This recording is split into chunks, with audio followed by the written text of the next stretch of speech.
C'est une tradition bien ancrée. À l'approche de chaque fête, on se rend chez le coiffeur pour arborer une coupe soignée et marquer le renouveau. Résultat, les salons affichent complet. Dieu merci, on arrive à avoir des clients en cette veille de fête jusqu'à ce que les gens font la queue. Et ça, c'est chaque année. Face à l'afflux massif, certains clients n'hésitent pas à patienter de longues heures. Et ce n'est pas les prix souvent exorbitants en fonction des modèles qui découragent certains.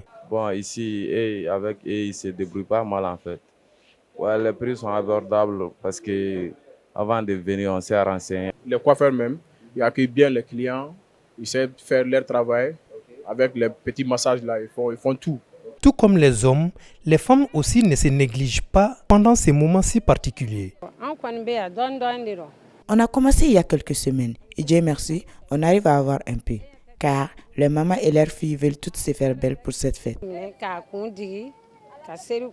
Petits et grands, tous veulent marquer l'événement en soignant leur apparence. Une façon de célébrer dimanche cette fête familiale et spirituelle où le partage et l'élégance vont de pair.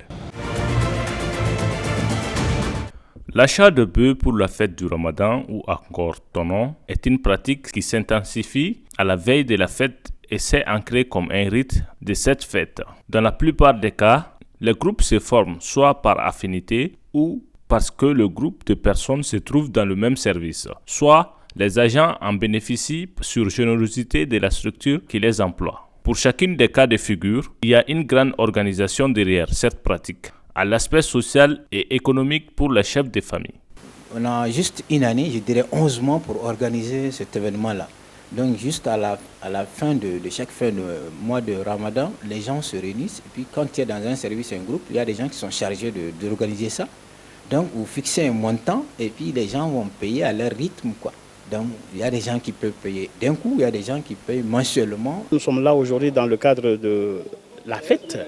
La fête, vous voyez déjà quand on voit la viande partout, cela veut dire que c'est la fin du Ramadan. Et c'est le lieu de remercier la direction, parce que c'est la direction qui nous a offert ces bœufs gracieusement. Au marché à bétail, certains clients cherchent à s'offrir une tête pour le collectif dont ils sont en charge depuis plusieurs années. Nous sommes au marché à bétail subventionné par le gouvernement. Nous avons l'habitude de nous rendre au Grabal de Niamana, mais cette année, on est venu ici.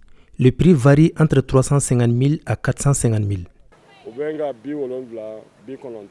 Selon l'appellation locale, ton nom va au-delà de l'aspect alimentaire. Il est un facteur de cohésion sociale et de partage. Depuis 1978 jusqu'à ma retraite, tous les directeurs qui ont été dans notre service ont honoré cet engagement. Pendant les fêtes, ils nous offrent gracieusement les bœufs et l'argent vient de la caisse du service. Je pense que ça c'est une opération, c'est une action que j'aimerais que les gens font ça, qu'ils fassent ça en famille et puis dans les grains, dans les groupes.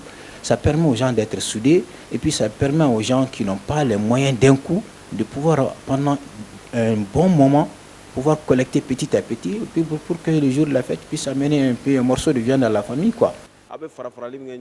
Se mettre ensemble pour s'offrir un bœuf pendant la fête est une très bonne chose. Ça renforce nos liens.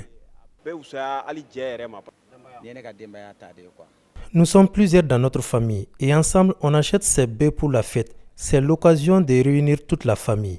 Il y a certains membres, on se voit qu'à des occasions pareilles. D'ores et déjà, certains ont leur viande à disposition en attendant l'annonce de l'apparition de la lune de l'Eid el-Fitr. Comme quoi, certains sont pressés de déguster cette viande.